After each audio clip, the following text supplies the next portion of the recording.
Sex determination. हमने देखा था कि ये जो क्रोमोसोम होते हैं ये पेयर्स में अरेंज्ड है। ये मैं बार बार बता रही हूँ, क्रोमोसोम्स पेयर्स में अरेंज्ड है, ठीक है। और यहाँ पर हर पेयर में एक मदर से आया है और एक फादर से आया है। एक क्रोमोसोम मदर से है, एक फादर से, ये मैंने बताया।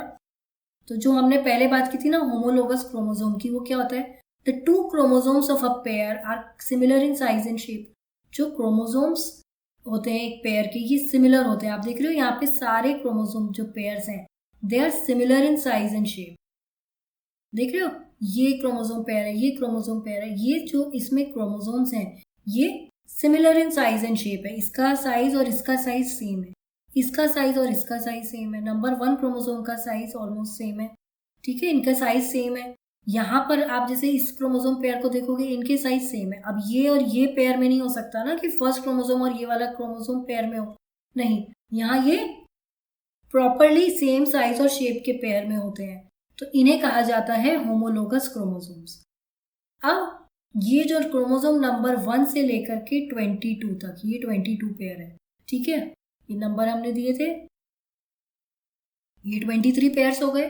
तो जो 1 से लेकर के 22 पेयर तक के क्रोमोसोम्स हैं ये आइडेंटिकल होते हैं दोनों ही, है ना। हर पेयर में दोनों क्रोमोसोम्स आइडेंटिकल होते हैं, इनको कहा जाता है ऑटोसोम्स, ठीक है। In humans each one chromosome from chromosome pair number 1 to 22 are identical. यहाँ पर हर पेयर में जो दोनों क्रोमोसोम्स हैं ये आइडेंटिकल होते हैं, इसलिए ये कहे जाते हैं ऑटोसोम्स। पर जो क्रोमोसोम नंबर 23 है, ये क्रोमोसोम ये डिफरेंट होता है, ठीक है।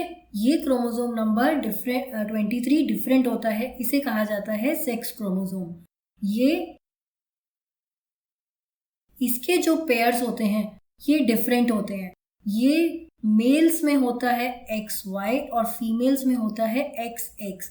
फीमेल्स में जो दोनों पेयर हैं क्रोमोसोम के ये सिमिलर होते हैं, आइडेंटिकल होते हैं, तो ये दोनों ही X और X होंगे। लेकिन जो मेल्स में जो Y क्रोमोसोम होता है ये स्मॉल होता है लेंथ में, ठीक है, ये डिफरेंट होता है, साइज में स्मॉल होता है ये Y क्रोमोसोम, ठीक है। तो मेल्स में मिलता है XY, जैसे इसमें आप देख रहे हो इस पेयर में ये Y क्रोमोसोम स्मॉल है साइज में और X क्रोमोसोम लार्ज है साइज में, तो ये इससे जेंडर डिसाइड होता है। और जिसमें भी जिस सेक्स क्रोमोसोम में दोनों आइडेंटिकल पेयर होंगे वहां पे जो जेंडर होगा इंडिविजुअल का वो फीमेल होगा। अब जो चाइल्ड है उसका जो जेंडर है वो डिपेंड करता है कि कौन सा स्पर्म जिसमें X क्रोमोसोम है या Y क्रोमोसोम है वो कौन सा स्पर्म फर्टिलाइज कर रहा है एग को। जैसे कि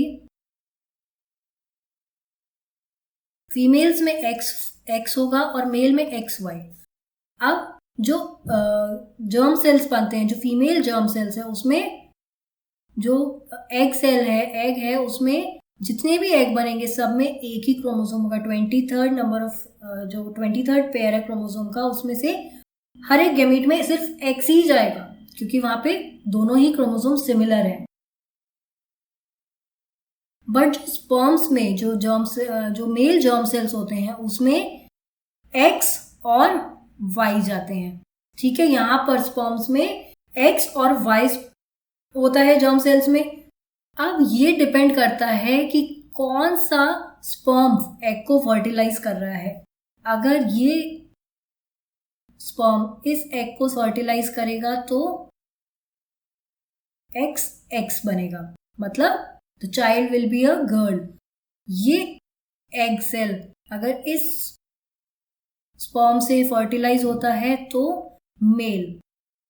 ऐसे ही ये वाला एग अगर इस स्पर्म से फर्टिलाइज होगा तो XX, एंड ये अगर इससे फर्टिलाइज होता है तो XY।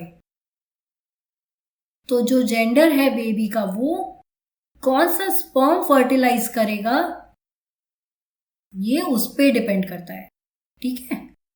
तो sex of the child depends on the sperm that fertilises the egg. Eggs contain only 1 X chromosome, मैंने बताया ना एग में सिर्फ एक ही क्रोमोसोम होता है X वाला, while sperms contain either X or Y chromosome. It is just a matter of chance which sperm fertilizes the egg. तो ये सिर्फ चांस की बात है कि कौन सा स्पर्म फर्टिलाइज करेगा. If X pairing sperm fertilises the egg, the child will be a female, that is XX chromosome. And if Y pairing sperm fertilizes the egg, the child will be a male, जिसमें आएगा XY chromosome.